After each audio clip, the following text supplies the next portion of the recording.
Good morning to all of you. Welcome to class 11th। पिछले term पर हमने discuss किया था इन chapters laws of motion that impulse है ना for constant force and variable force and Newton second law of motion is real law of motion. ना इस टर्म पर हमने डिस्कस करना है हमको कनेक्टेड मोशन। ठीक है, मैं बताया था कि ये टॉपिक में बहुत इंपॉर्टेंट मैकेनिक्स का एंड लॉज ऑफ मोशन का इंपॉर्टेंट पोर्शन है। बहुत से क्वेश्चंस एग्जामिनेशन और कॉम्पिटिशनों में भी पूछे जाते हैं। अब देखते हैं कि कनेक्टेड मोशन क्या होता है। देखें, हमारे पास टू बॉडीज़ हैं। We have one bodies of mass m1 and second body of mass m2। ठीक है, we are connected these two bodies with a string. ठीक है, दिस स्ट्रिंग इज़ इनएक्सटेंसिबल, है ना। इनएक्सटेंसिबल का मतलब है कहीं ऐसा ना हो कि इन बॉडीज़ को सस्पेंड करने से इसकी लेंथ बढ़ जाए। ठीक है, and they are over a pulley. This is your pulley. ठीक है, देखा है तुमने, सभी लोग पुली से परिचित हैं, है ना। पुली, एक पुली के ऊपर से हम एक स्ट्रिंग को लेकर के आए, वन एंड पर इस पे मास है m1 को सस्पेंड किया और other end of the thread और स्ट्रिंग भी कनेक्ट मास m2। ठीक है, and this two masses m1 and m2। और कोई भी हम एक केस कंसीडर कर लेते हैं, suppose m1 is greater than m2।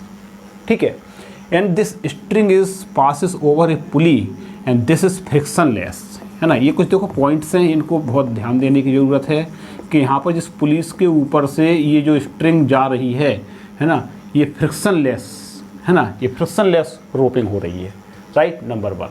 ठीक है, स्ट्रिंग कैसी हो तुम्हारी, इनएक्सटेंसिबल। लोड या मास को सस्पेंड करने से इसकी स्ट्रिंग का लेंथ जो है वो इंक्रीज नहीं होना चाहिए। ठीक है, सो uniform tension is produce in the string directed towards, है ना, अपवर्ड, लाइक दिस, है ना, towards upward direction. Okay, so uniform tension is produce in this string, है ना, when be suspended mass m1 and m2. Now, what are the forces acting here on this mass m1? The weight of the body m1 into g. What is the weight? What is the weight? Mass into acceleration, and here acceleration is your acceleration due to gravity, so m1g. And here what is the weight of the body acting vertically downward? m2 into g.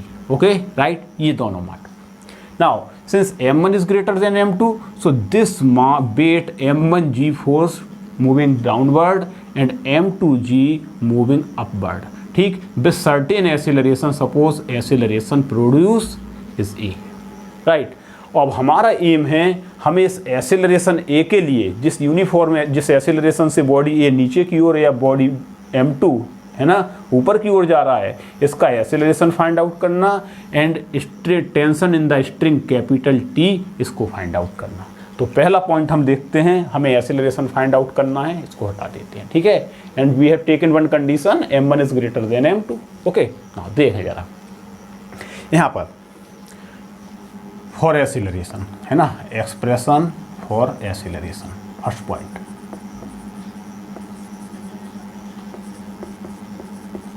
देखें acceleration के लिए क्या होगा। हाँ, apply here Newton second law of motion for mass m1। Mass m1 के लिए हम by Newton second law of motion देखें, है ना, न्यूटन्स, ठीक है, सेकंड लॉ ऑफ मोशन देखें, bye Newton second law of motion for mass m1 नीचे की ओर कौन सा फोर्स काम कर रहा है, m1g, and tension is also one types of force. ठीक है, सभी लोग ध्यान दें कि ये टेंशन भी एक टाइप का फोर्स है जो ऊपर की ओर काम कर रहा है in the opposite direction of m1g।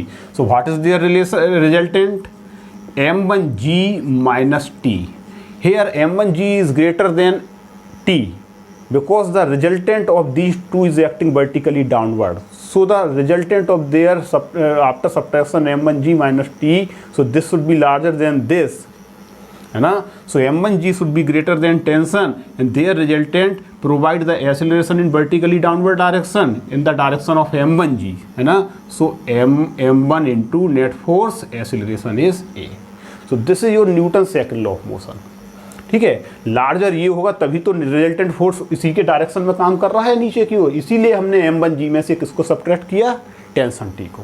This is your equation 1। Now for mass m2, इसी प्रकार से हम मास m2 के लिए इक्वेशन बनाए। Now A is in the direction of t, so resultant force is here acting here m2 into a and this resultant force is in the direction of t, so t is and provided by t minus m2g. Okay, ये m2g तो downward ही काम कर रहा है, ठीक है, तो t minus your m2 into g, so this is equal to m2a, ठीक, this is your equation second. इस केस में तुम्हारा टेंशन, चूंकि रिजल्टेंट फोर्स टेंशन के डायरेक्शन में है, तो इसका मतलब tension is greater then m2g, है ना, ये आएगा, राइट। नाउ हम इस इक्वेशन को और इस इक्वेशन को सॉल्व करते हैं किसके लिए, for acceleration. Acceleration find out करना है, क्या करें, दोनों को एक बार हम क्या कर दें, ऐड। सो ऑन एडिंग करते चलें और अपने नोट्स में इसको ऐड करते चलें, ऑन एडिंग इक्वेशन 1 and 2, ठीक है।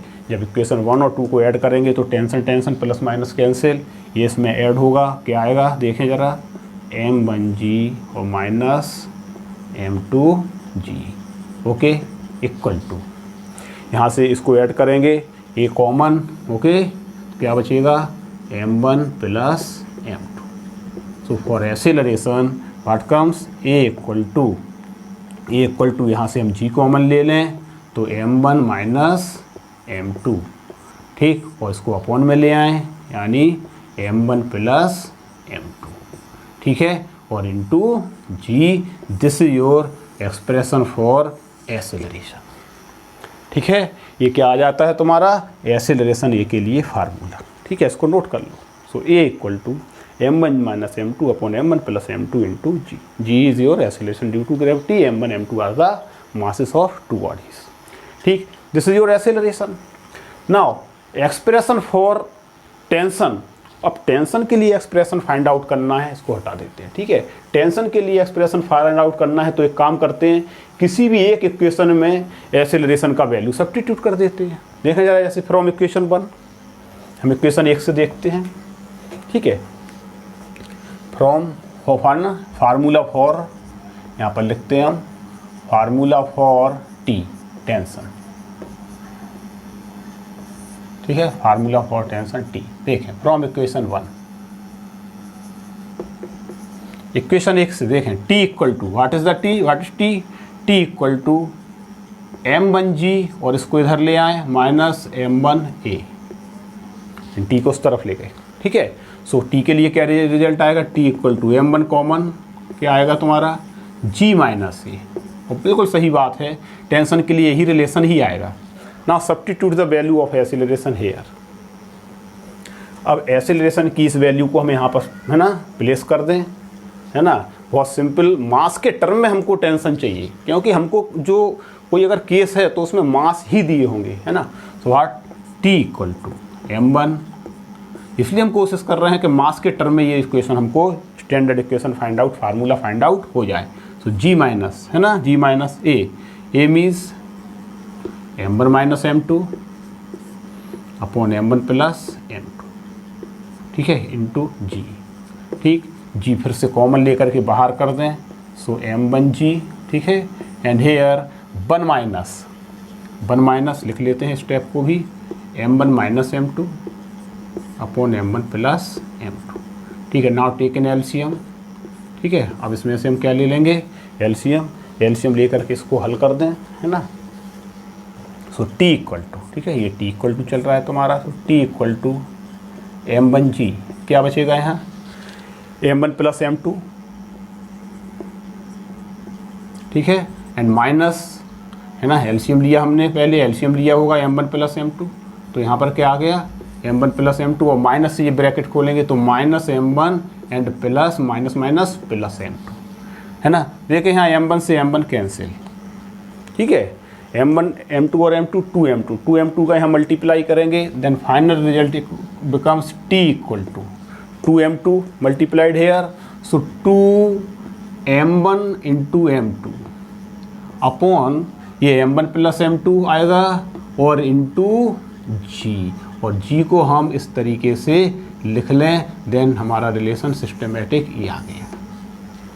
सो what is your t equal to 2m1 m2 upon m1 plus m2 और g को हमने यहाँ लिख दिया, ठीक है। सो this is the expression for tension, ठीक है। ये टेंशन टी के लिए एक्सप्रेशन होता है।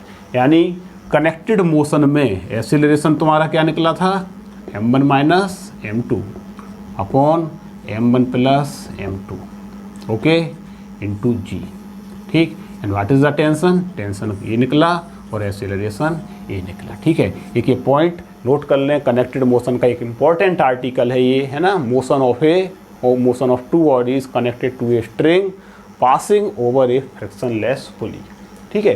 ये आते हैं, इसके सवाल भी और एग्जामिनेशन में आते हैं, ठीक है। सो हमने तुमको जनरल आर्टिकल्स कराया, ठीक है। एक ये पॉइंट यहाँ पर था। नाउ सेकंड पॉइंट देखें, now topic is change, next heading लिखो, नेक्स्ट पॉइंट है, टॉपिक है इक्विलिब्रियम ऑफ कॉनकरेंट फोर्स। कॉनकरेंट फोर्स का इक्विलिब्रियम देखते हैं आज हम, ठीक है। किताब एनसीईआरटी की पलट करके देखना, बहुत अच्छी किताब लिखी है ना, बैठ करके थ्रोली पढ़ने की ज़रूरत है और बहुत पेशेंस के साथ, ठीक है। एक्सरसाइज में बहुत अच्छे सम्स और न्यूमेरिकल्स हैं, है ना, इनको हम लगाते हैं। देखें, एक नया टॉपिक यहाँ पर है कॉनकरेंट फोर्स का इक्विलिब्रियम। इक्विलिब्रियम ऑफ फोर्स या किसी भी बॉडी का इक्विलिब्रियम क्या होगा।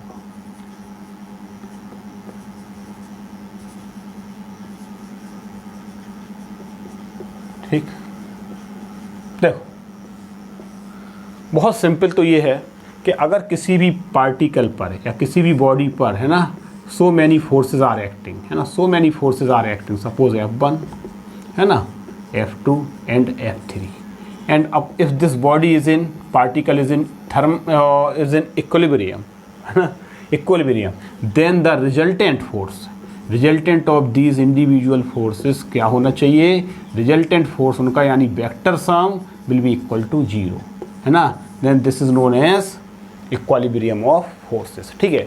अब इसी को थोड़ा सा हम जनरलाइज करके बड़ा अच्छी तरीके से देखें कि कैसे ये निकलता है, ठीक है। यानी कोई भी बॉडी अगर इक्विलिब्रियम में है तो इसका मतलब कि resultant of all the forces acting on the particle would be equal to 0 होना चाहिए। देखें जरा, ठीक है, देख हमारे पास कोई particles, okay, and one force F1 is acting here, ठीक है, इसको F1 ले लेते हैं, and second force F2 is acting here, right, this is your F1 और F2, चाहे स्मॉल f ले लें चाहे कैपिटल F, डजेंट मैटर, ठीक है। इन दोनों फोर्सेस का रिजल्टेंट ये है, ठीक। अगर इन दोनों फोर्सेस का हम रिजल्टेंट बनाते हैं तो इस तरीके से ये रिजल्टेंट आएगा, बोलो right.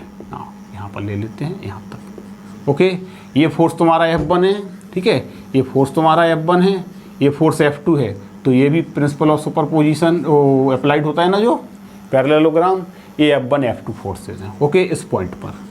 So there resultant shows by this diagonal, this is your OP vector, okay, ये OP वेक्टर है, and this is your F3।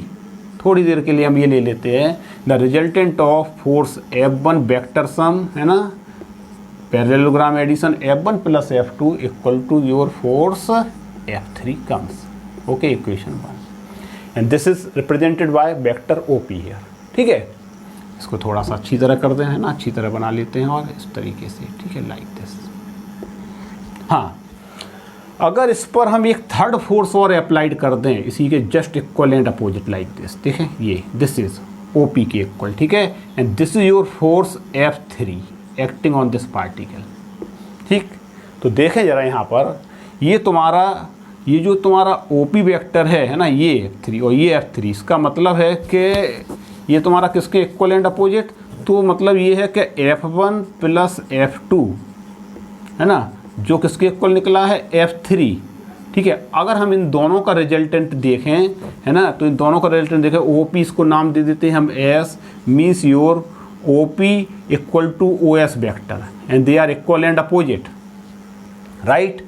और OP वेक्टर क्या है तुम्हारा F3, और ये क्या है तुम्हारा माइनस F3, ओके। और F3 की ये वैल्यू उठा करके हम सब्स्टिट्यूट यहाँ कर दें अगर, तो क्या आएगा तुम्हारा F1 plus F2 and equal to minus F3। बोलो है इस F3 के इक्वल या नहीं है, माइनस, है ना, क्योंकि ये इक्वल एंड अपोजिट है, ठीक है। So F1 plus F2 plus F3 and there resultant is 0।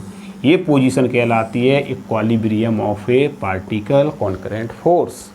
ठीक, यानी रिजल्टेंट ऑल फोर्सेस का जो रिजल्टेंट है हम यहाँ पर लिख सकते हैं, अगर resultant of all the forces acting on a body is zero or acting on a particle is zero, then the particle or body is said to be in equilibrium। ठीक है, this is your equilibrium of concurrent force, very important point। ठीक है, याद रखना है, इसको हम apply कराते हैं।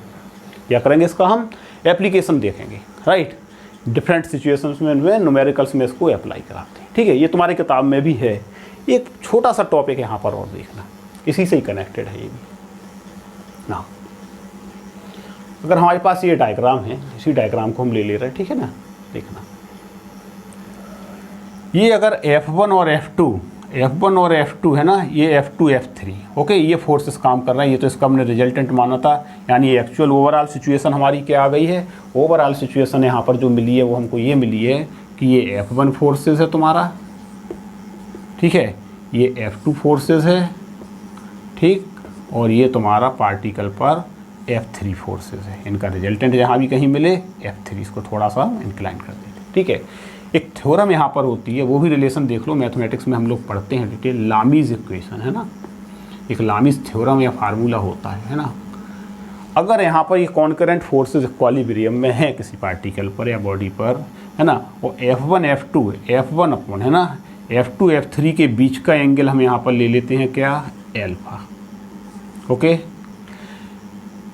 F1 और F3 के बीच का एंगल ले लेते हैं क्या, बीटा, और F1 और F2 के बीच का एंगल ले लेते हैं क्या, gamma, okay. This is your angle, ये एंगल एल्फा है, ठीक है, between F1 and F2 and F3, ठीक है। F3 और है ना, F3 और F1 के बीच का एंगल बीटा है, और ये एंगल तुम्हारा गामा है, F1 और F2। देन लामीज थ्योरम ये कहलाती है, देखो जरा अपने आप तुम्हें समझ में आ जाएगा, F1 है ना, F1 upon sine alpha equal to, अपने आप रिजल्ट निकाल लो, F2 equal to sine beta, this is equal to F3 equal to sine gamma. So your Lami's formula, ठीक है, इसको नोट कर लें, है ना।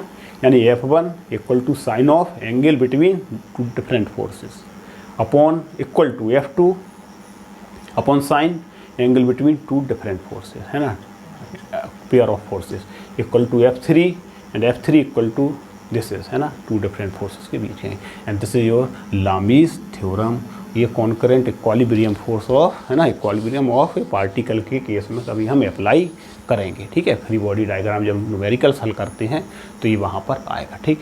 एक ये चैप्टर में बहुत इम्पॉर्टेंट टॉपिक था, ठीक है, और तुमको हमने कनेक्टेड मोशन बताया ही है, वो भी ज़रूर कर लें, ठीक है। बहुत इम्पॉर्टेंट पॉइंट है ये सब, ठीक है, ये होता है, ठीक। अब अगले टर्न पर हम डिस्कस करेंगे, है ना, एक नया टॉपिक इसी चैप्टर में है, ठीक है, वेटलेसनेस की कंडीशन, ठीक है। एक प्रकार से application of Newton's third law of motion है, उसको हम डिस्कस करेंगे नेक्स्ट स्लाइड में, ठीक है। Okay, thank you.